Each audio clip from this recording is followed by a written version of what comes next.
They told me staying after she cheated was the brave choice. But forgiveness wasn't strength. It was fear wearing a nicer suit. The moment the pen finally scratched the last signature line, my ribs unlocked. I finally understood walking away was the only way to draw air again. For 8 years, our marriage ran on shared calendars and overlapping coffee mugs. 4 of them carried a gold band and the quiet assumption that we were permanent fixtures. I lived in conference rooms and quarterly forecasts. She anchored our suburban routine. We moved through each other's blind spots without flipping a switch. I thought I knew the architecture of us, but the foundation wasn't settling. It was shifting.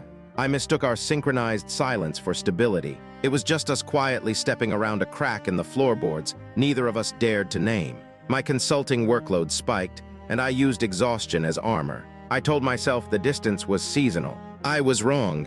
It was the quiet hum before a structural collapse. It didn't arrive with slammed doors. It crept in as client burnout and late dinners. She started coming home smelling of expensive perfume and cold air, shoulders drawn tight. Her phone hit the entryway table face down like it was armed. I blamed my own quarterly stress. I started matching her distance with longer hours at the firm. I convinced myself we just needed a seasonal adjustment to survive the weather. But my stomach started knotting every time the front deadbolt turned. The real shift wasn't her schedule. It was the way my nervous system started treating our own hallway like a crime scene.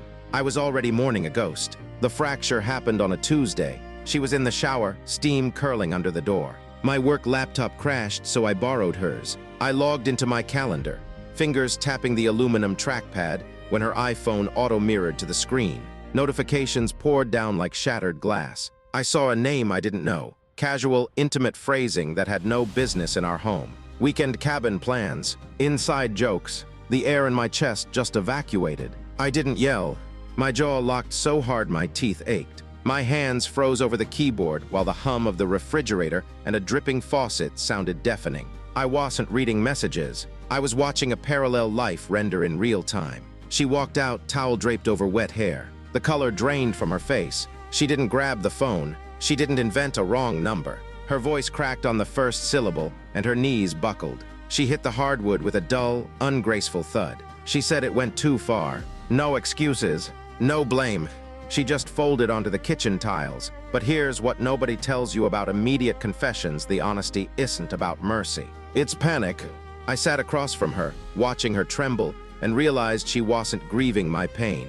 She was terrified of the exposure. The truth wasn't a gift. It was damage control. The next month was a frantic scramble. She cried until her knuckles turned white, gripping the marble counter. She swore she'd cut him off, called it a lapse in judgment, begged for one real shot. I rearranged my consulting gigs. I booked us a therapist with a beige clipboard and stiff couches. I tried to patch the foundation like I audited a failing portfolio. But the math kept failing. Every apology felt rehearsed, stripped of heat. Every promise of transparency just spiked my cortisol. I wasn't mourning the betrayal. I was realizing her remorse was purely logistical. She hated the mess, not the damage. I stayed anyway, hoping the ledger would balance. It didn't.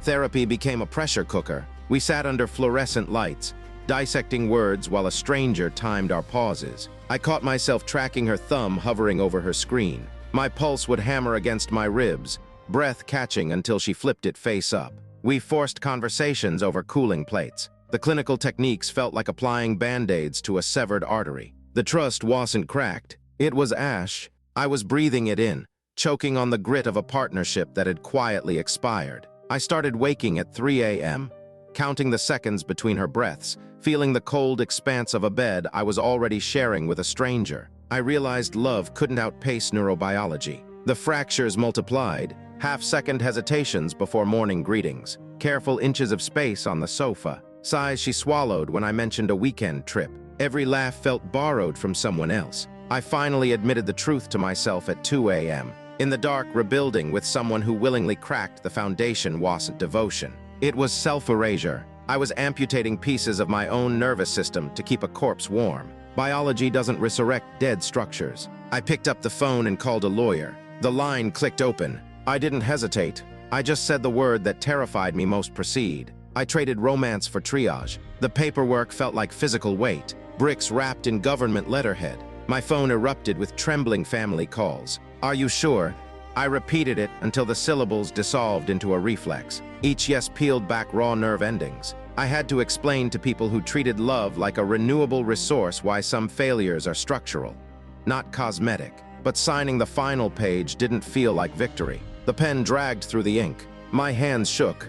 My chest tightened. It wasn't heartbreak holding me back. It was the nervous system finally registering the permanence. The room echoed. I was alone with the ghost of a life ID spent 8 years protecting. She moved out in 7 days. Surgical efficiency. Boxes sealed with loud, aggressive tape that echoed in the hollow halls. The trunk slammed shut outside. A vault locking. The house suddenly felt vast and hostile. I ate cold takeout over the sink because the dining table felt like a museum. Sleep fractured.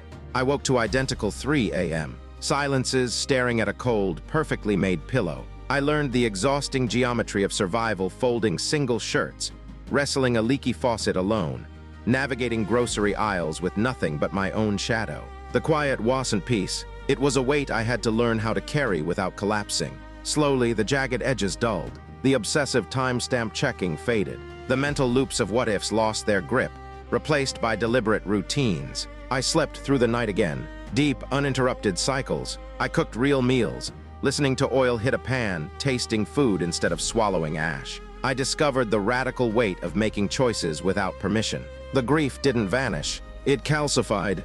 It stopped bleeding and became a map I could finally navigate. I stopped hunting for the exact second it broke. Fractures don't snap. They spread quietly until the floor gives out. I finally stopped pretending gravity was love. I'm stable now. The reel stopped playing. Walking away wasn't cowardice. It was triage. People call staying the brave path when there's remorse and history. But true strength is reading the structural report and walking out before the roof caves in. I saved my own mind. I signed the line. I let the door close. And for the first time in 8 years, my lungs are actually filling. Hello, I'm Dr. Julian Reed. What we observe here is a profound attachment injury with irreparable trust erosion. The wife's behavior unfaithful yet remorseful. Non-defensive during confrontation yet ultimately unable to restore relational safety reveals a psychologically complex dynamic. Her admission without justification suggests genuine regret. But regret alone cannot reconstruct a foundation shattered by betrayal. The husband's experience is entirely valid: the hypervigilance, the forced conversations, the persistent insecurity. These are not character flaws, they are neurobiological responses to profound betrayal. When trust is violated at this level, the brain's threat detection system remains activated, making genuine intimacy neurologically impossible. His attempt at reconciliation suggesting therapy.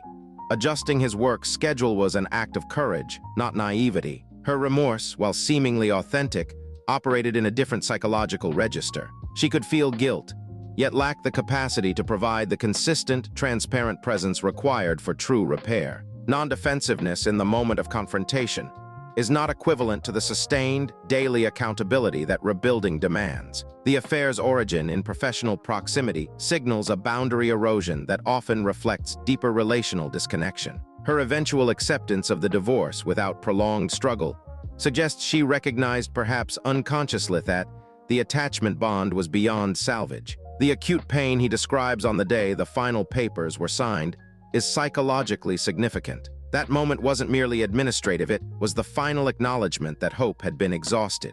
His subsequent struggles with daily routine irregular meals disrupted somatic manifestations of grief. The fact that he now reports increased stability, decreased fixation, and a commitment to self-recovery indicates a healthy psychological shift from rumination to integration. Here lies the moral ambiguity we must sit with, without rushing to resolution when genuine remorse exists, but trust has been incinerated.